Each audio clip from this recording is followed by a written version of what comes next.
Well, we're going to want to work on fractions that don't have the same denominator. So what we're going to do is we're going to work on finding a common denominator. And there are two ways we can do this. So we're going to look for what's called the least common denominator.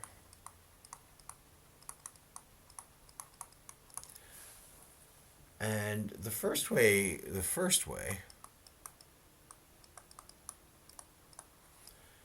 is in two steps. Write the multiples of the largest number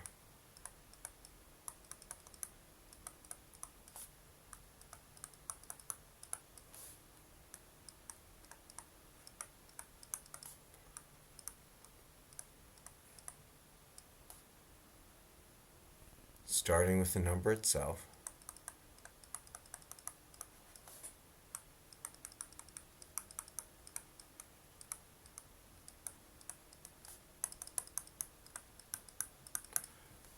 until a common multiple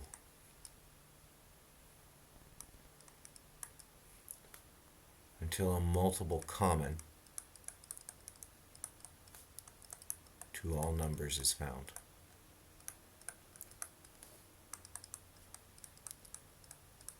And that's going to be our LCD. Let's look at this in practice. So if I have the numbers 9 and 12, I take the largest number and write all of its multiples. So 1 times 12 is 12, 2 times 12 is 24, and 3 times 12 is 36. Well, that's a common multiple to 9 and 12 because 9 times 4 is 36. And so that's what we mean by common denominator. And so the smallest number, the least one, common to both of these is the first one the big number hits. So that's the first way of finding a least common denominator. The other way is, and this is the way I prefer, second way, is list all the prime factors.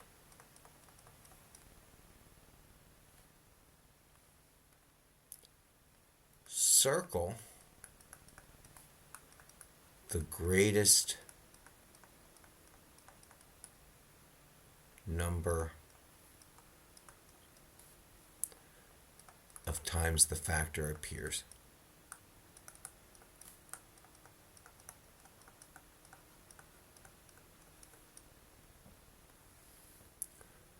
The LCD is the product of all the circled factors.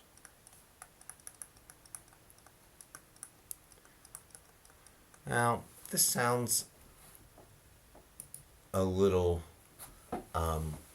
intensive, but for really big numbers, this works well. So if I had 72 and 60 as my denominators, I wanted to find the least common denominator.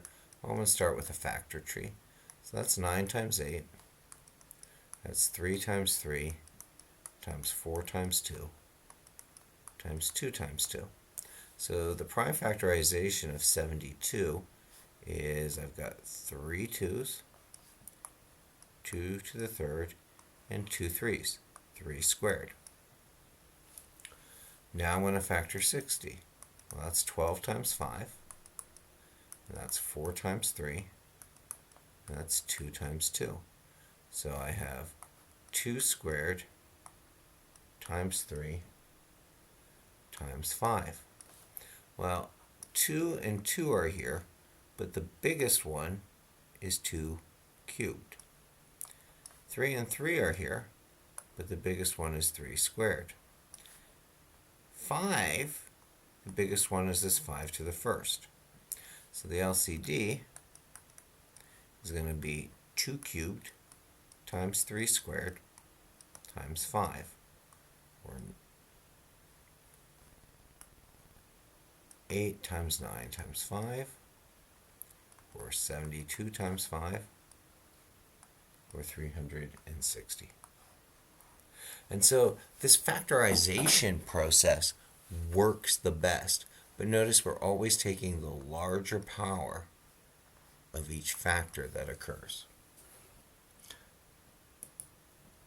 So where this really comes into play is when we have denominators and fractions. So let's say I have 3 denominators.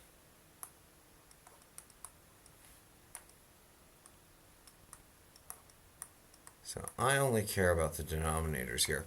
So I want to find the LCD for all of them. So I want to prime factor each of these.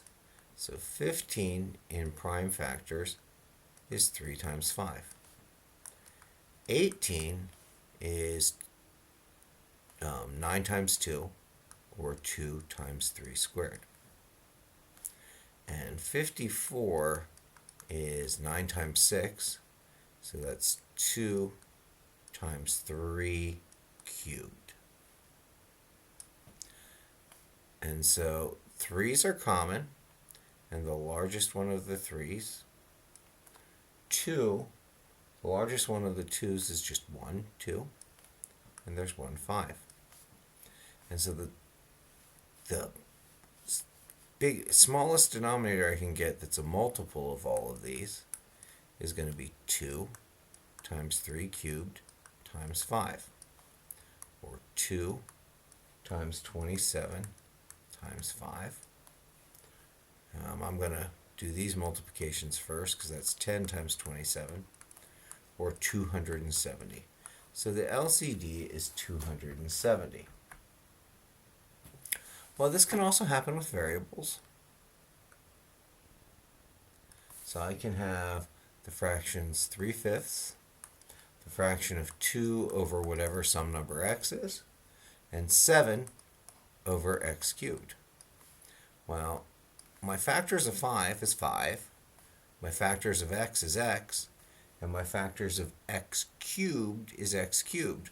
So the largest common factor of x's is x cubed, and then I have the 5. So my LCD would be 5 times x cubed.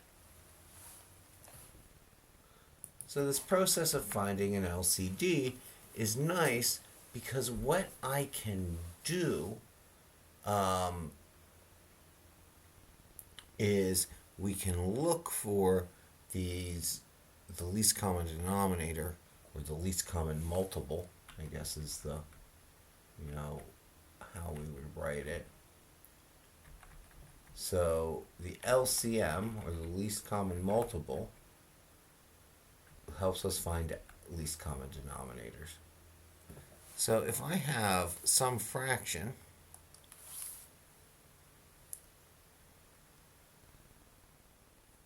and I want to change it to another fraction, well, we had another mathematical thing. We said if I multiply something by 1, I get itself back.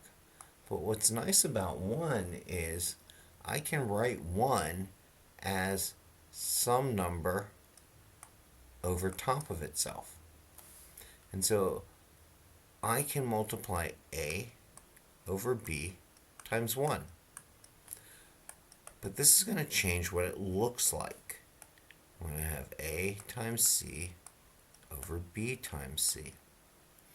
Now, this would cancel out, but what this gives me is a new denominator. And so this multiplying by 1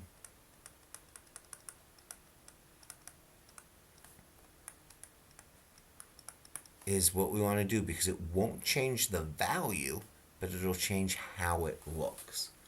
And this will be our trick to getting fractions with denominators that aren't the same to be the same, because we'll trick them by multiplying by 1. So for example, if I have 3/4 and I want the denominator to be something over 20. So let's say I want something over 20. So I need to figure out what I need to multiply 4 by to get 20. Well, that's 5. But if I multiply this by 1 over 5, it changes the value of this. But to not change its value, I multiply it by 1. Because 5 over 5 is 1. And that gives me 15/20.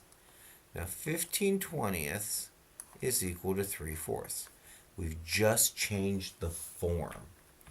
And that's going to be a very powerful tool for us in manipulating our fractions. So if I have 4 over 1, so I have the number 4, but I want to give it a denominator. I want to write it in terms of ninths. So I have to figure out how to get the denominator to be 9. Well, that would be multiplying by 9. But if I do that, I change the value of this. So I need to multiply by 1, and that gives me 36/9. And as with anything we've been doing, we can do this in a variable form. So let me wipe off the chalkboard.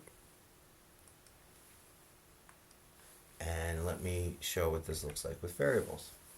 So if I have 8 over 3x, but I want my denominator, I want the form of 1 over 24x.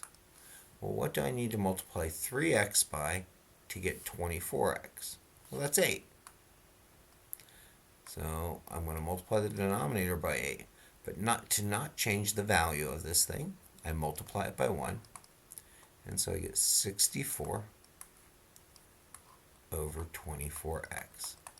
And this denominator trick is going to help us work with fractions that do not have the same denominator.